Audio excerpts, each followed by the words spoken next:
తెర మీద అఘోరా పాత్ర చేయడం చాలా రిస్క్. కమర్షియల్‌గా మాస్ నుంచి మద్దతు ఉండదు. గతంలో ఈ ప్రయోగం చేసి చేతులు కాల్చుకున్న హీరోలు లేకపోలేదు.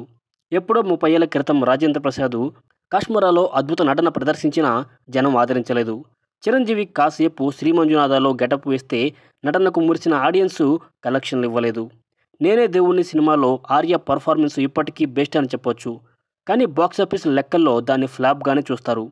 ఈ ట్రెండ్‌ని బాలకృష్ణ సమూలంగా బ్రేక్ చేసి 'అఖండ'తో బ్లాక్ బస్టర్ అందుకోవడం చూశాం. ఇప్పుడు అదే దారిలో విశ్వక్సేనన్ వస్తున్నాడు. తను అఘోరాగా నటించిన 'గామి' త్వరలో విడుదలకు సిద్ధమవుతోంది. ఇది సుమారు 5 ఏళ్లకు పైగా ప్రొడక్షన్లో ఉండి రిలీజ్‌కు రెడీ అవుతోంది.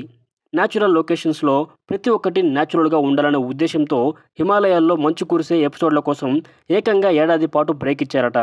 అలాంటి పర్ఫెక్షన్ కోసం తాపత్రయపడితే ఆలస్యం అవుతుంది.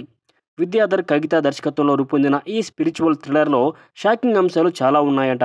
మీడియం రేంజ్ హీరోల్లో ఇంత సుదీర్ఘమైన షూటింగ్ జరుపుకున్న సినిమా 'గామినే'. విశ్వక్సేన్ దీనికోసం చాలా కష్టపడ్డాడని, తెర మీద అవుట్పుట్ చూస్తే షాక్ అవ్వడం ఖాయమని చెబుతున్నారు. చూస్తే కంటెంట్ ఏదో సాలిడ్‌గానే ఇవ్వబోతున్నారు కాబోలు.